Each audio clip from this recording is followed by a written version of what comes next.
the late, great Celia Cruz from Cuba. Kimbara, it's my favorite song. Oh my God, it unites the whole diaspora, all the goodness. And I picked that song, Vanessa, because today, listen.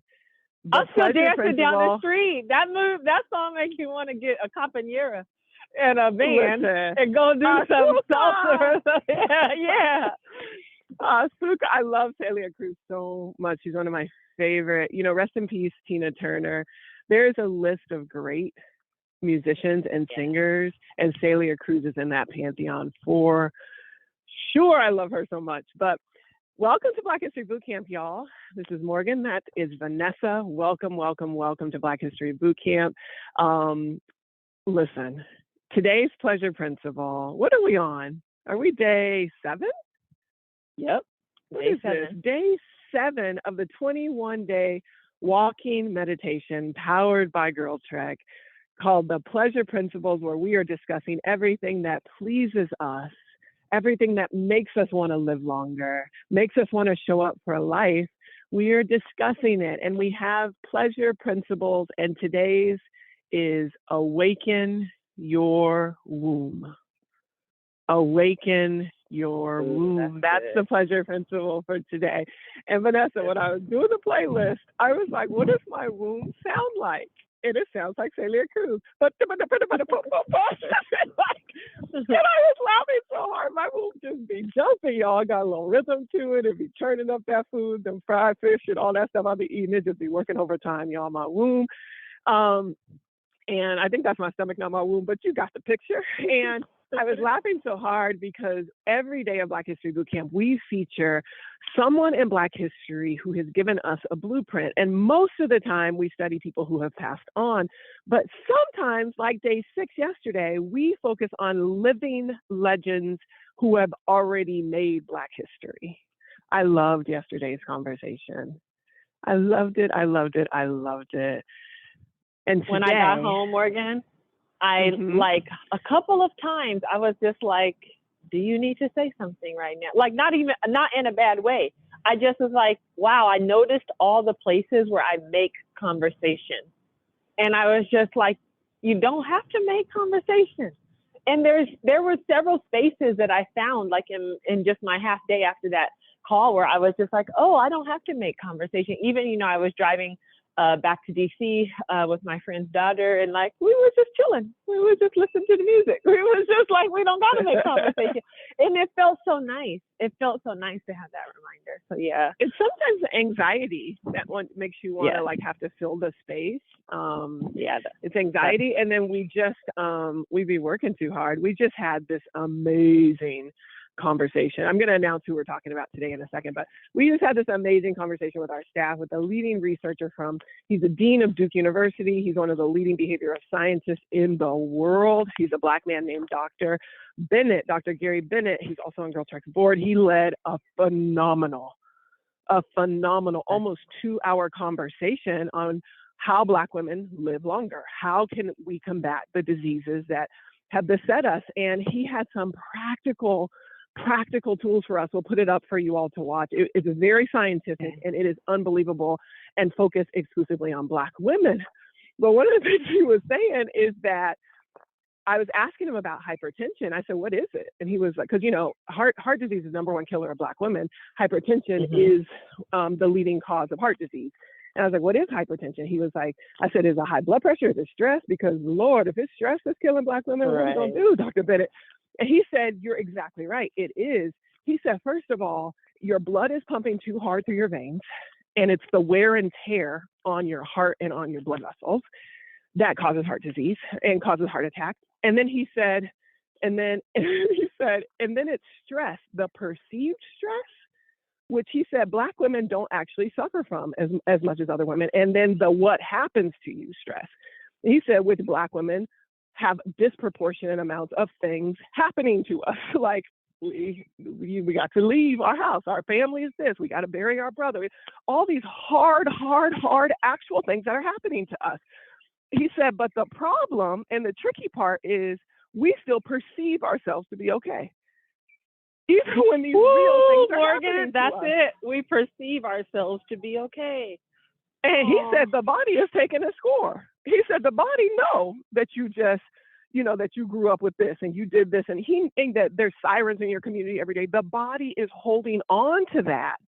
And that has a lot to do with today's conversation. Awaken your womb, y'all, because he was just like, yeah, the body is keeping score, and you were dying early from that stress, the stress you can't even perceive. He said, so that resilience that we think we have, we can fix everything, we can control everything, we can talk our way out of anything. That's half the problem with silence. That was my point. We just so used to talking our way out of everything and stuff be falling apart. So what if we were quiet? Because even when you said that, I was like, why do we perceive it to not be there? It's like... No, I talked to him about how you and I have been talking about toxic positivity and how it's just too hard to face what's really happening to us. So we just be like, it's okay, Listen, it's and then can I say, I want to say this to some woman, because I have uncovered this for my personal self. It's also not a betrayal of your gratitude to God to feel bad. It's not a betrayal of your gratitude to God to feel bad. And I noticed that I was holding a lot of that, where I just felt like, it felt just like a betrayal. I don't know how to explain it. And I feel just like the Spirit is telling me to tell that to some woman out there, that the two things have nothing to do with each other. And God wants you to show up in your life in the best way you can to care for yourself. It goes back to what Miss Diane Nash told us, that the revolution happens when you tell the truth and you love yourself. So loving yourself requires you to tell the truth, but loving yourself also requires you to see a brighter future for yourself going forward.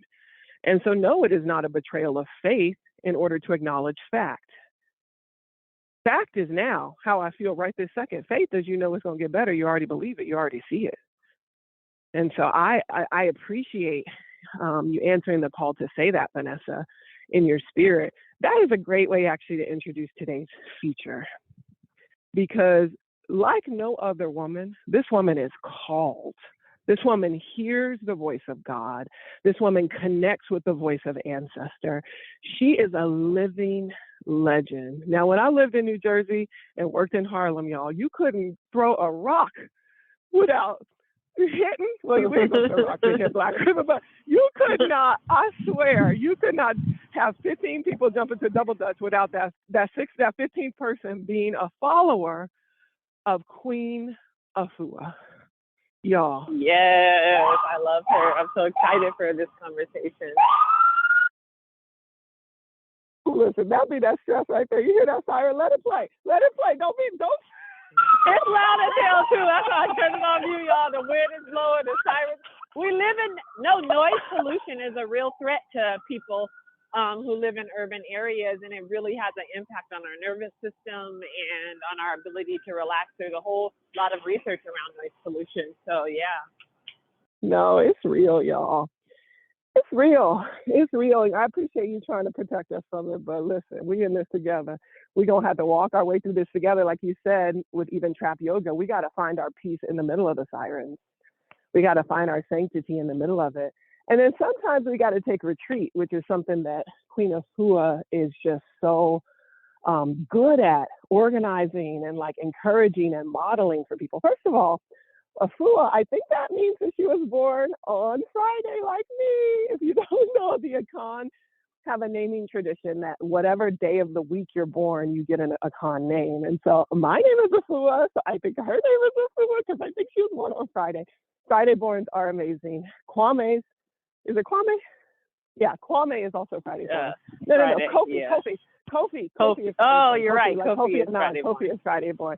Yeah, Kofi is the male, and then the female is Afua. Do you know yours? I need to find it for you if you don't. Do you know what day you were born? I don't. I was born on a Tuesday. Somebody did tell me when I was there and gone to that first trip, but now I can't remember. But I feel like I was born on a Tuesday. Yeah, I don't remember. So you can look it up on Google. Just look up Akan names, day of the week, and you can figure it out. You got to figure out what day of the week you were born. You can just Google that too. You can say your birthday, what day of the week was that. I was born on a Sunday. Oh, you just looked it up that quick? Yeah, girl. Gotta figure out my name. Well, somebody find Vanessa's Sunday board name and text it to her. So anyway, Queen Afua, I assume born on Friday.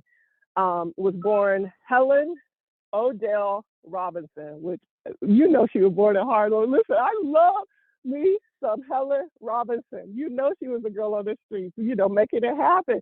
She's so beautiful, and I can't even imagine what like a 15-year-old Helen was like. I can't even imagine it, Vanessa. But she grew up in the midst of the Black Nationalist Movement in Harlem.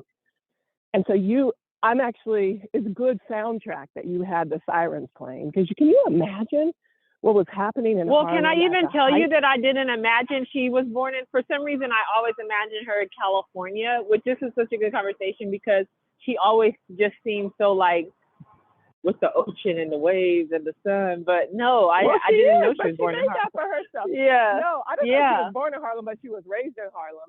And she is a staple of Harlem. Queen Afua, and then she moved to Brooklyn, and she became a staple of Brooklyn. No. Harlem is her birthright for sure. It's her home. And but I like that you say that, because she lives in California now, and she does have that breezy approach. You look at her, she just be glowing. You're like, Queen, what kind of moisturizer is you? What is that you're doing to make yourself glow like that?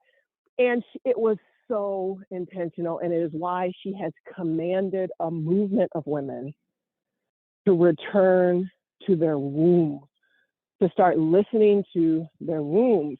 And she says, listen to your womb. That is like her call to action, your sacred like chakra, your womb. I called the principle Awaken Your Womb, because y'all, our stuff is even just sleep. We just had to just like Dr. Bennett was like talking about how we don't even perceive stress. We're not even perceptive or conscious. I would argue that many of our wombs are not even conscious. They're not even awake. So we're going to start to awaken our wombs. Now, Queen Afua has a storied and beautiful history. First of all, she grew up in Harlem.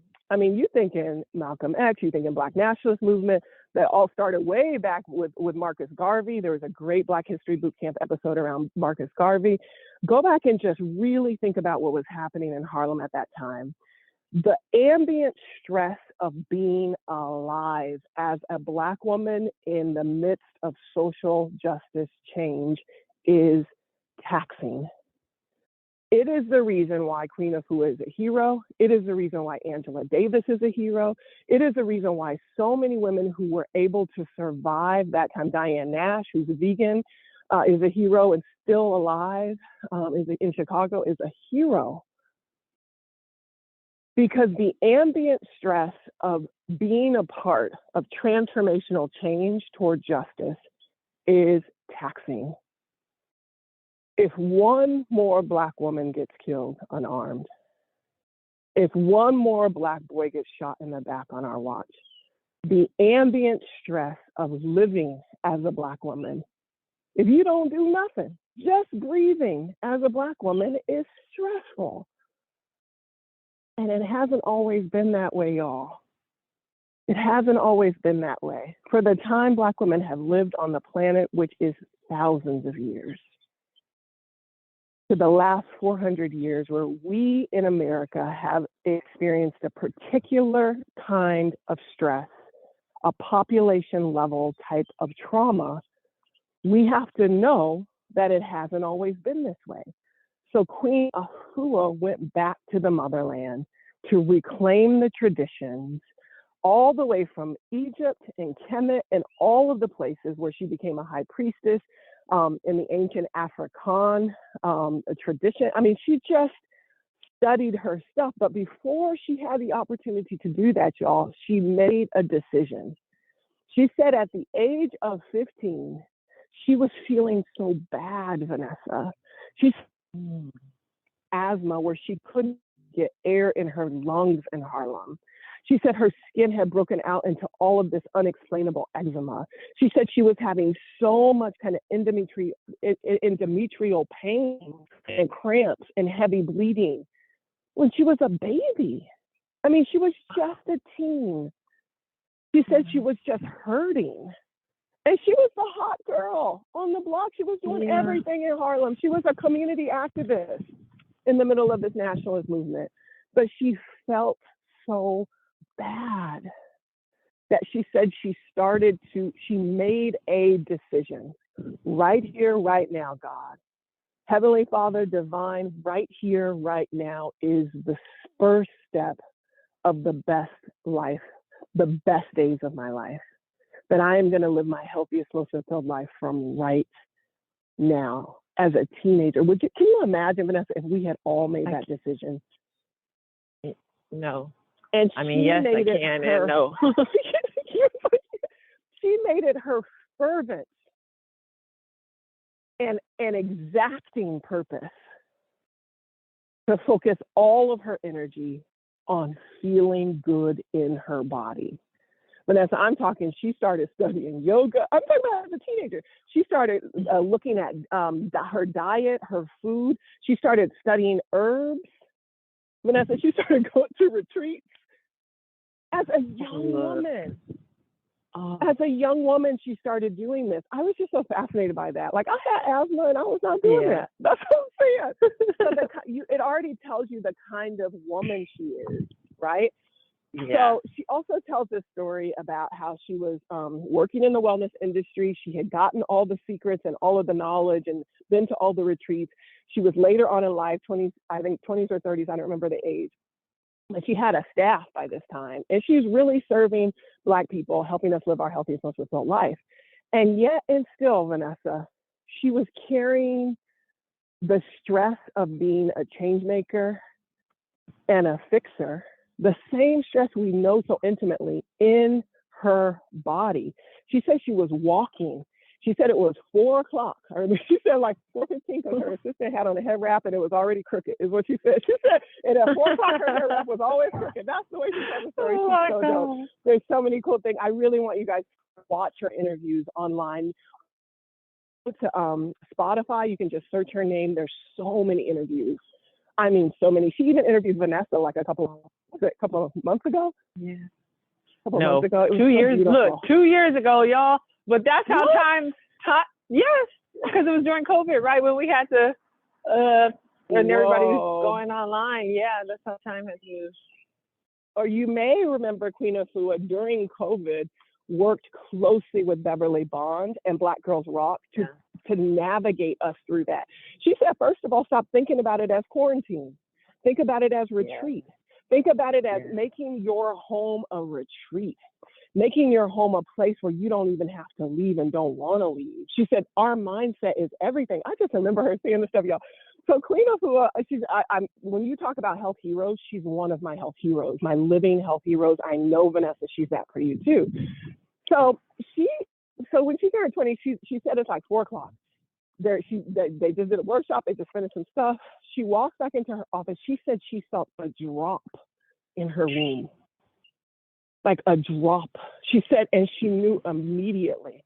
And she just said, oh God, I do not want to have a hysterectomy. Vanessa, first of all, to be able to listen to your body like that and to be able to self-know, self-diagnose, understand spirit, listen like yesterday. Yeah. And she proclaimed it immediately. She knew, she said, I do not want to have a hysterectomy. And so long story short, she had one of her friends, she said, I have to take retreat. One of her friends invited her to a Caribbean island. She took retreat in the mountains, Vanessa. She said she made it her full-time business to heal. She said she would let her womb just bake in the sun and get the vitamin D it needs. She said she would bury herself in the sand of the sea and let the salt water rush over her. She said she would be in inversions and have her body up. She said she would only handpick and eat herbs and fruit. She made it her business to live. She made it her business to protect her progeny, to protect her divine feminine. And Vanessa, I am telling you, I am not in that place. Me neither. Where I am making it my business. And I've been in the unwell place. I've been in the unwell place where I haven't even been able to listen to my body And I've had all sorts of womb issues, and I did have a hysterectomy. I don't know if a lot of people know that. And it was a really hard choice. And in hindsight, I know it was my own inability to navigate the healing choices that I needed. But also, I know that I had been in over a decade of like excruciating pain, and I needed to make different choices for myself. And now I'm healing in reverse, because you can still go back and heal yourself, y'all. So it's like, if you don't know what you don't know, Morgan. You don't know what you don't know. That's why these conversations are so important. It's so good.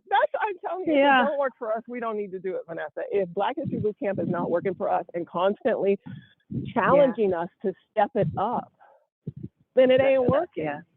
It ain't working. Say the things, to step it up, to pay attention, to notice what's going on, to ask for help, to feel worthy. Like, that's the point of these walks. All of the things that you need to do so that you can be in communion with your body, so that when it's speaking to you, you can hear it, one, and then you can have some resources and ideas of how to move.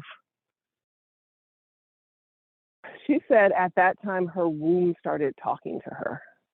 And I was like, that is fascinating. When I think about God, you ever heard God talk to you, Vanessa? Let's just be real. Like, have you ever heard God actually speak to you? I mean, I think so. I think I Was have. the voice high or low? Was the voice high or low? What did it sound like? It sounded like me.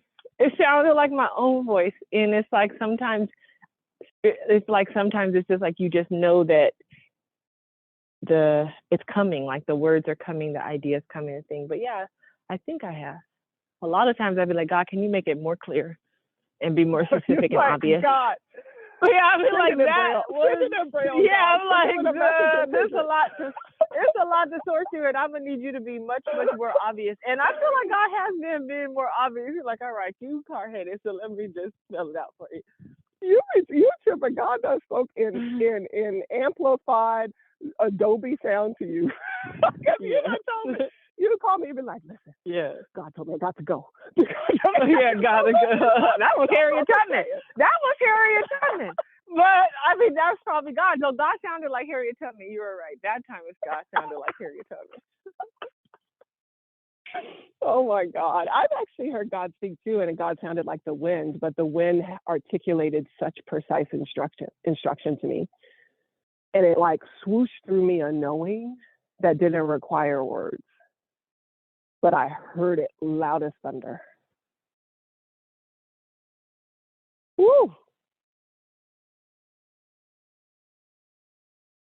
I feel it now. That's all I'm saying, Vanessa. That's all I'm saying. And one time at the Stress Crow test, I heard the voice of God say, you couldn't possibly know what's ahead of you. I heard it so loud. I was standing next to Christina. I was in prayer with Cynthia and all of them.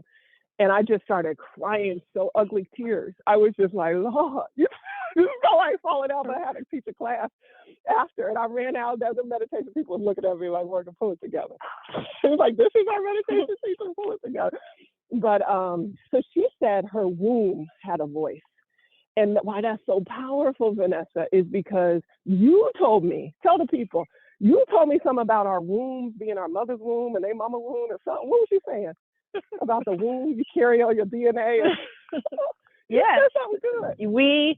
Our womb carries the exact DNA and womb. It's more deeper than that, so I'm not explaining it right. But you're physically carrying a piece of your mother inside of you through your womb, which then goes through, if you have a child, a daughter, into their womb. So we're physically carrying it with us. And if you imagine even then that whatever your mother experienced, like especially like the traumas of what women experience while they're even giving birth and how that settles in and then how that transmutes to the child. And we're carrying those experiences, those memories, those emotions, those responses and reactions.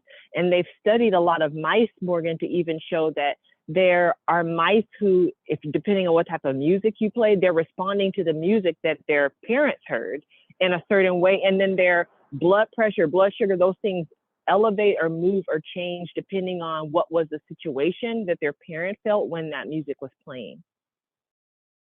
And so while you were talking about that, there was a neighbor who was yelling so loud at me. He was like catcalling me, and I was like, I can't reconcile these two things.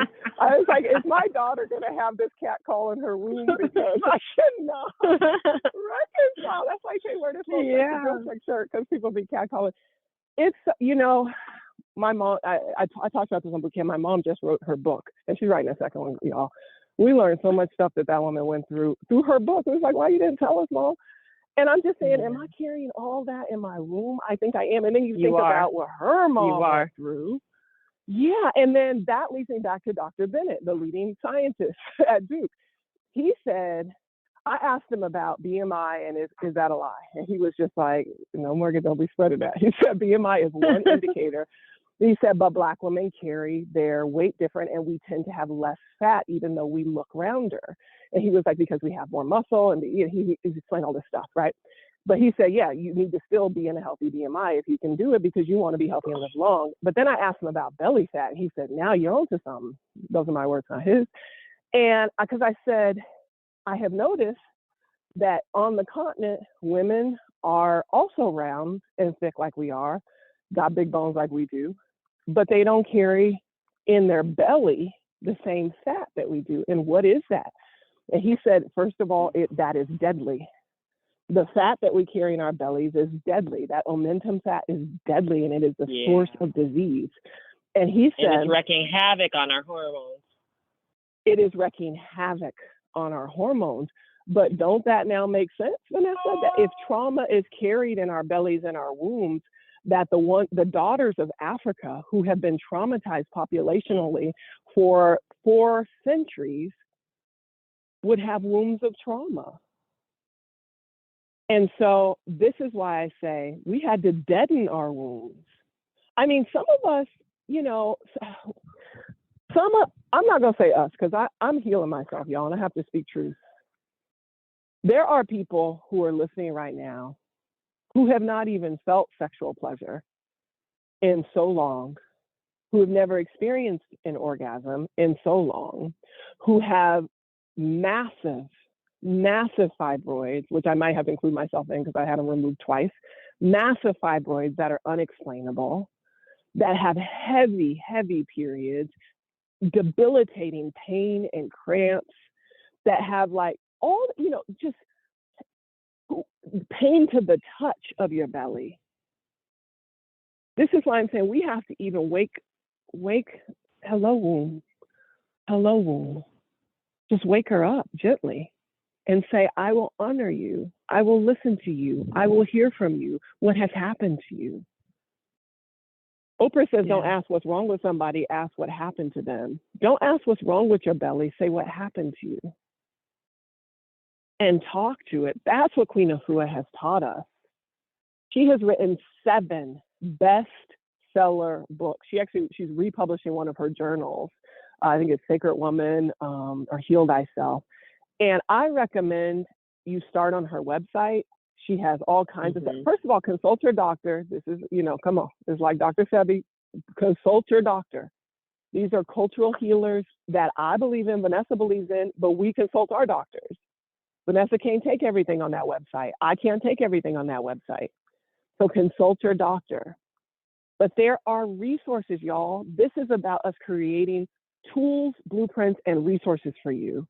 And if this sister is healing people, and I'm talking about cultural influencers like Erykah Badu, right? Like India Arie, right? These are like Jada Pinkett Smith, right? These like Common. Listen, Common looks so healthy like that. Yeah. So Erykah Badu said she uses all of Queen Afua's tincture. She's like, that is actually why her skin looks so good. I just saw her shopping on the thing on Instagram like a week ago, and she was just like, I love period. She's like, I found this hilarious video of Ayama Van Zant, and I guess her grandson was either coming down with sickness or cold or COVID or something, and she was scared, and she was like, Afua, she calls her Afua, not me. I call her Queen. But she said, let me get Afua's, there's something she has like this eucalyptus. It's like a tincture. It's a drop. And she's like, I got to get some. She said she went on the website. She couldn't get it. She said, well, I'm going to go to the Brooklyn store. She went there. She wasn't there because she moved to LA because you got to live your best life. And she said, I had to call her and just be like, let me phone in a celebrity call because I need this for my grandson. And then they had a conversation on Instagram about it. And I was like, this woman is a living legend. You know, bump all that Dr. Oz, all them people who be on TV. I'm saying Queen Afua been serving millions of Black people. She's been creating tinctures from African culture. She's been talking about healing our wombs, touch our wombs. She's been creating whole routines about yogic and womb dance and the divine feminine before it got popular with all these people. So I'm telling you, today we celebrate you, Queen Afua. Today we celebrate you as an icon and a living legend of Black history. So Vanessa, thank you for helping me do that. I'm so excited. So I would open up the lines. There's some of y'all out there who have stories. I just want to say one quick thing, Morgan. I have her Sacred Woman book, and at first she even does workshops and classes, and you can graduate from the experience. And she also just leads with such like compassion. And I say that because we can't have healing for ourselves unless you have like compassion for yourself. And I think that what Queen Afua is teaching us is to apply that tender, loving care that we often are so easily and willing to give out to other people back to ourselves, and to hold our temple sacred, our womb sacred, our environment sacred, and to have the same type of rigor around doing that for ourselves as we do for the many, many unhealthy ways that we engage with the world. And she calls us back, and she just calls us back in like such a compassionate and motherly way. And she's holding such space, and then she's living her example. And so I don't know if you guys follow her on Instagram, but like literally she's exercising, lifting weights, breathing, eating right. And she's living in a way that is undeniable, that she has integrated her teachings into her whole self. And it's just, that's what is beautiful to watch about her. So well said. And it's even connected to what we were just talking about, that we have more muscle mass. We are so used to muscling through hard things. Not our fault. Yeah. It's not our fault that we have more muscle mass. It's not our fault that we are protected by our bodies in a way that is, we are stacking on weight and muscle to just protect our wounds from everything that's all of the stressors that are around. It is not a coincidence that we have belly fat to protect our wounds. But I have to practice and activate the faith that I am safe. And that is a radical faith in America in 2023. But it is absolutely required to activate a faith that you are safe right here, right now. Nothing for you can pass you. You are safe. I was watching Avatar last night, the water one. Y'all, it's so good. Just play it or go to sleep. It feels like a meditation. It's so good. They be in that water. And like 5 different times they were like, okay, breathe. Breathe as if you were the water. There is no end, there is no beginning. The water carries everything. The breath carries everything. I was like, what is this Disney? Pixar? Like, what is this? Avatar? What is it? Cameron made that. It was just so beautiful. And it reminds me, and you know it's patterned after African societies or indigenous societies. Some people say Native American too. And I'm saying we have the breath inside us to heal. And it is so connected to yesterday's conversation. We just have to listen. Listen to our bodies, listen to our elders, listen to those who have passed, our ancestors who can speak to you through their words. And listen to our divine connection, our God. Whatever you call Yahweh, whatever you call this life force, this breath, to listen, that is the nurturing energy. That is the divine feminine, the receptive. To be in receptive mode, to be in receipt, and to receive all that is possible every single day. You're so right. She has such a tenderness. And how do you do that when you armored up all the time with muscle? So you gotta take the armor off to your kids, to your colleagues, to your partner. Take it off. And the woman who I told you about, the cook in Montgomery, that's what she told me. She said, stop acting so strong and acting like you don't want. She was talking about my man. She said, acting like you don't want that man. You know you want that man. Now just say what you want and don't be afraid to get it. And stop acting like you don't. It's funny you said this because I saw one of my cousins while I was in North Carolina, and we were talking, and she was like, well, I'm still hoping to get married. And I was like, just stop acting like you don't want it. And she was like, I'm like, and start living like you do. Like, you got to put yourself in position. You got to make choices. You got to, like, you have to express it through action, like in a way that says don't be bashful about it. Do you know what I'm saying? Like, it's okay to have desires and to not even be sure if it's going to come, and to be scared, but to still say, I'm still going to hold space and faith for this thing to happen for me. Last piece of practical advice that I'll share, she has decades full of practical advice. It's the thing I love most about Queen Afua. If you figuring out where to start with her. She just has so much practical advice. But she talks about this notion of being connected to the elements. She says she's an elemental healer, right? And she says that she talks about like the water element and just making sure your body is hydrated and flushed in the purest H2O so that you can reconnect, and then getting proximate to oceans and lakes and rivers, Yemaya, Oshun, that energy of like life force that comes through water. She talks about earth really talking about the herbs that you consume, the greens, the vitality that you put into your body. She talks about the air. I don't remember what it was. I don't remember what the other one was, but go into her website. Maybe she'll call in. Go into her website. And she talks about the fire being inside you. Actually, I remember that. And the voice of your womb. And that just reminds me of Sonia Sanchez, right? Where is your fire? The fire that burned holes through slave ships to make us breathe, right? The fire that made us jump boundaries and barriers, right? Where is your fire? You got to find it and pass it on. And she's saying, pass it on through your womb. That's what I'm saying. And even if you don't have children, how do you cultivate the divine feminine? How do you hold the chalice of your womb? How do you hold it sacred so that you can hold all of the energy and the calling in your life? And that's going to require you to do some lifts and some, from your pelvic floor to hold. Like, sometimes we are hemorrhaging our energy and physically hemorrhaging blood. We are hemorrhaging our energy sometimes. And how do you restore and repair yourself? There are disciplines around this, y'all. And I implore you to start with Queen Afua. I didn't mean this to sound like a whole infomercial, and I'm glad it does, because I just think that I hope people celebrate GirlTREK in the way that we celebrate other healers. Yeah. I believe walking every day is a powerful solution as well.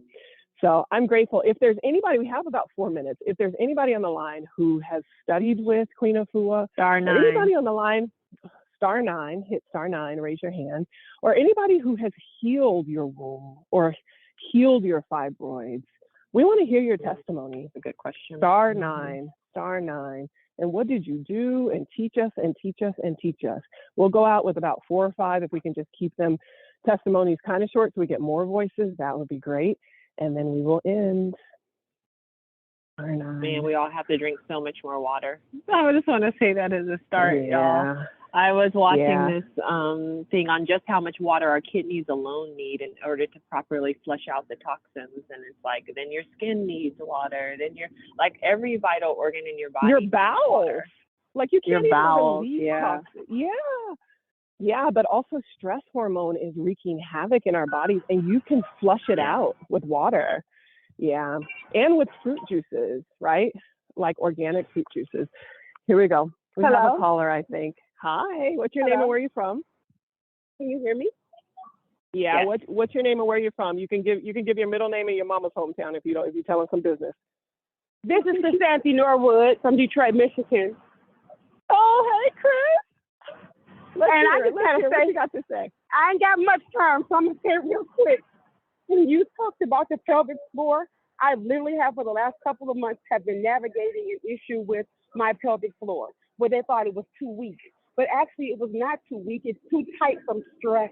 I did not realize stress is like internalized into your body and literally cause my pelvic floor to dysfunction, which would also affect my bladder and all of these things. So when you started talking about that, like literally, oh my God. So I have an amazing pelvic floor therapist, a beautiful Black young woman, because I had to get away from that other person who didn't really know what she was doing because she wanted me to do Kegels, which strengthens your pelvic floor, but mine's already too tight. So you would have just been making me sicker. Whoa. Whoa, I have not been courageous enough. I gotta tell the story. I'm gonna post it on Instagram and Facebook, but I have not been courageous enough to share it. But she literally was telling me to do an exercise that would have made me sicker than I already was. And she was perfectly fine with it. And so I had to. But how did you find your therapist? How did you find your pelvic floor therapist, a Black woman? How did you find her? Coach Robin Renee. Because when I realized that this woman was giving me the way wrong information, I called Coach Robin. I said, I need some help. I need somebody who knows what they're doing. He knew someone in Chicago, he knew someone in Detroit. And I literally, like, I can't even begin to say how blessed I am to have this beautiful Black woman who said, this is what we need to do to help. You need to breathe, sister. You need to relax. So I'm going to teach you how to relax your pelvic floor so that you can start strengthening the muscles around your bladder, because all of those issues are related to that. Internalize so much stress. I'm going to tell the story. I just had to get enough courage up.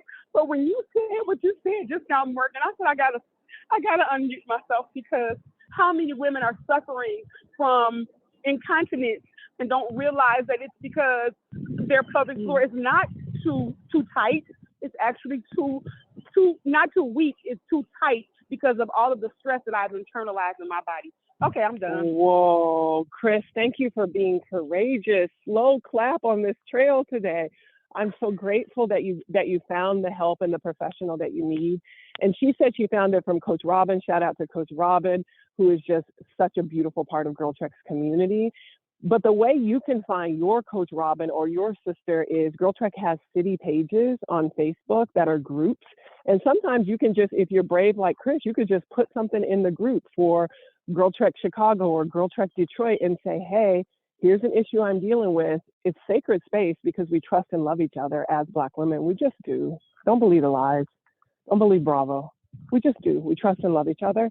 And just see if somebody has a resource. You can find your own Coach Robin who can help you, or navigate and find another professional. So thank you so much for that, Chris. I just appreciate your courage. I applaud you. And shout out to all the school teachers. I know Chris is a school teacher in Detroit, and the stress you are holding on the front lines, taking good care of our children. We just appreciate you. Is there another caller? Thank you for sharing that. Raise your hand, *9, raise your hand. You're saying B, sorry. I was just telling her thank you for sharing that. And it's just so powerful. It is powerful. Hey, sis, what's your name? Where are you calling from? Hi, it's Rochelle. I'm calling from San Diego. And I'm actually at work, so you might be hearing a little bit of an echo because I went into the bathroom to be able to speak with you. But Great. but I just have to say, first of all, thank you to both of you guys for the work that you've been doing. I did not realize that what you said with GirlTREK, with social isolation, is just as damaging as smoking cigarettes. And so I just thank you guys so much for providing health information for Black women so that we can live longer, because we are not living to the age that other people are living. But in terms of Queen Afua, I met her here in San Diego at the World Beach Center. It's a lovely center that's near downtown. It's within Balboa Park, and I don't know if you know San Diego, but Balboa Park is much bigger than Central Park and contains the San Diego Zoo. And not too far from it is the World Beach Center that's run by a Black woman, Makeda Dredd, and she had Queen Afua come out a few years ago. She is such a lovely person, promotes the vegan diet, has a very, very calming spirit. And one of the things that I also liked about her is that she works with the medical professionals. So she's not anti Western medicine. She'll work with your medical provider, but she's such a lovely person. And she promotes also fasting and so forth to get us in better health. And I just really appreciate her. I don't know if you're able to do this. I don't know if you're able to give an update with regards to her situation. She was being evicted from her home. And if you have any information on that or can speak on that, I would appreciate that. Thanks. That's really, really good to know. I didn't know that, but what we will do is reach out because Vanessa was able to have a conversation with her. We have some contacts and just see if she needs anything. And if she does, GirlTREK will put out a siren to our sisters, and we will do our best to support her. Thank you. Thank you. Thank you. Yeah, it was something about the landlord had her mother sign a document that he should not have had her sign. And so she was in a battle to save her home up until a year ago. So like I said, whatever information you can give and support that, I'd appreciate it. Thank you so much, ladies, again. Y'all, this is so connected because how she said, elementally, we have to have land. And, you know, it's Alice Coltrane's, the CEO of the Coltrane Foundation, when she called me, she said that she had the opportunity to go to Toni Morrison's funeral and that Oprah was speaking at the funeral. And she said, you know, that in the funeral, Vanessa, that Oprah said that the real liberation is buying land and that everybody in this funeral needs to buy land. At the funeral, Oprah said that. So don't let all this other Oprah be fooling you. Oprah got that knowledge and that dial-in on what's radical. And she said, and so this woman that I was talking to said that then she went and bought the land where her mother grew up. And connected because the stress of not having land of our own to ground into, to connect with our Mother Earth, has disconnected us and orphaned us. No wonder we're so tight and stressed out. We are land orphans. Do you understand what I mean? Like, no wonder we're so tight. Refugees. Yeah. We are refugees. Yeah. Let's take one last caller and then we will end up today's call. It's been amazing. Do we have any other callers out there? Star 9, who has healed herself, who's read one of Queen Afua's books or had gone to a retreat or had any other experience in the sacred, the divine feminine? We have one more coming, our producer says. We do, yeah. It's nice outside today, although it's still a little smoky even in South Carolina. Shout out to all of our friends who are not hopefully walking outside in the New York metropolitan area and all of the whole eastern seaboard and the Northeast. We're suffering from the smoke from the wildfires in Canada. We're thinking about you and we love you.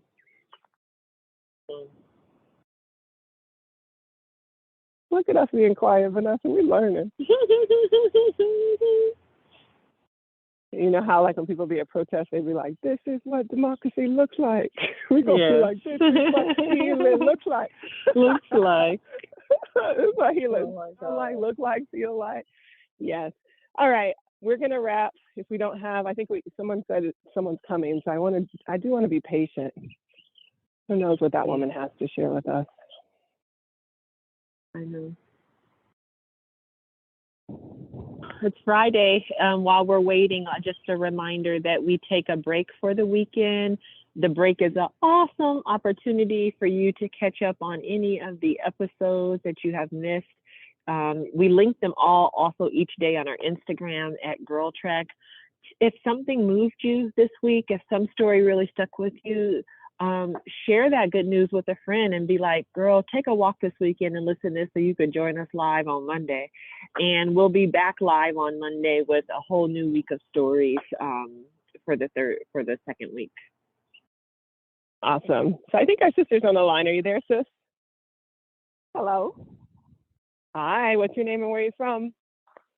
My name's Mamie and from Mississippi. Mamie from Mississippi. What's your story? Well, I do want to say thank you for this amazing platform, blessing other African American women, and for ministering to us with laughter and joy. I really appreciate that. It's kind of been amazing. One thing I wanted to share is that for 40 years, I have used the book Nutritional Healing to treat symptoms, and it's been very helpful to me. As a matter of fact, my doctor at one time had said I would need fibroid surgery, but I relied on aloe vera juice, and also someone has said they were concerned about breast tissue, but after relying on aloe vera juice, they were never able to find any other concerns. So I never had to have any surgeries, and nobody was ever concerned about my breast tissue again either. Whoa. It's called Nutritional Healing or Nutritional Health. What is the book called? The book is called Prescription for Nutritional Healing, and you usually find it in the health food stores. And so I take Prescription for Nutritional Healing. Yeah. Mm-hmm. Yeah, I take my ailments there, and I get to see the natural remedies that they recommend, and, you know, which oftentimes is something like alfalfa, turmeric, aloe vera juice, and I find that they've been very helpful. Why am I on Amazon right now? Really? And I'm about to get into aloe vera juice. Y'all consult your doctor. Yeah. Don't be writing back. Don't be writing back about this turmeric and aloe vera juice. But I'll give me some. Listen, I have been putting aloe vera juice in my smoothies. Yes, and I feel like great. Yeah, I have been. No, my stomach has been like big again, like poked out like a grapefruit again since I moved back 6 months back into the U.S. And when I was in Ghana, it was flat. And I do not want fibroids to come back. So I thank God for this conversation. I'm getting on it and focusing. Like Queen, y'all don't call me this weekend. Like I'm about to get into my sacred. I'm gonna go to the beach with my feet in the water, lie down on the sand. I'm going to the beach this weekend too, Morgan. Yeah. I have been craving some water so bad, and there's one beach is only like about 90 minutes away. I could do a little day trip. And so this weekend, I'm definitely gonna go there because, and we have an episode coming on this next week, but Black women, we really do need the water. To Chrysanthe's point earlier that she was tight, I was reading that Black women who are experiencing tightness could really benefit from swimming and getting in the water, because it, for some Black women, is the first time they have been physically able to let go and let something else hold them. And so I don't know if people are into floating, but that's become a big thing, and floating is kind of the same concept. It's like finally a place where something can hold all your body weight, all your stress, and you can let it go, and you can experience what the pleasure, quite frankly, of something else holding you up for a minute. Yes. Oh, I'm so happy you're going to. We'll both have to share pictures. That's so great. Might be nice, I but think you know. it has something to, no, I think it also has something to do with our womb, like the fluids or like the waves and let's end with this song, actually, because it's so amazing. I was thinking, what does my womb sound like? That's how I made this playlist. It's exactly 30 minutes, and my womb sounds different than your womb. Some wombs are sounding all divine feminine, ding, ding, ding, harps and stuff. No, my womb is crunk.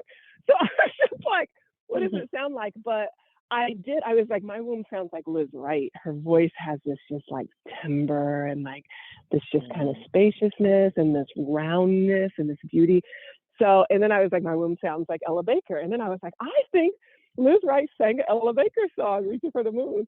And she did. And then I was like, how powerful is that? That two of the songs on my just 30-minute playlist have to do with the moon and how the moon reflects. And how, I was just like, this divine feminine is working, y'all. It's working. I'm healing. I love you all. We're going to go out to Liz Wright. Reaching for the Moon. Let's go. We're going to play the whole song. It's only 2 minutes. Let's walk out. Let's touch our bellies. Our mirror work is to look at ourselves naked without judgment and smile and practice gratitude and touch right above our pelvis and just say thank you and say your daughter's of story. My name is Morgan, daughter of Carol, daughter of Letha, daughter of Willie, daughter of Sarah. And here we are, and hold her, your womb, and listen to what your body needs. That is the instruction for this weekend. Let's go out to Liz Wright.